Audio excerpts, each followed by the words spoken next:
எங்களுக்கு பைபிள் காலேஜில் தூங்குறதுக்கு கொடுக்குற நேரம் ரொம்ப குறைவான நேரம் தான் தூங்குறதுக்கே கொடுப்பாங்க.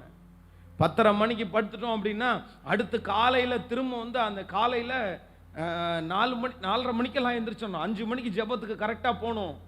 கொஞ்ச நேரம் தான் தூக்கத்திற்காக அப்படி அலமோதுவாங்க. தூங்குறதுக்கு அவ்வளோ ஆசையாக இருக்கும். ஆனால் அந்த காலத்துலையும் யாருக்கும் தெரியாமல் மொட்டை மாடியில் போய் மணலை வாரி போட்டு அதுக்கு மேலே முழங்கால நின்று அப்படியே மணி நேரங்கள் அழுவேன்.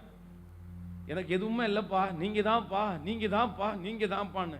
ஆனால் இன்னைக்கு ஊழியத்தில் நான் நிற்கும் போது ஒவ்வொரு நிமிஷம் நினைக்கிறேன், அன்னைக்கு ஜெபிச்ச ஜெபம் இன்னைக்கு எனக்கு ரொம்ப பலனுள்ளதாக இருக்குது. என்ன நடத்துது, என்ன ஆசீர்வதிக்குது, எனக்காக அநேக காரியத்தை அது செய்யுது.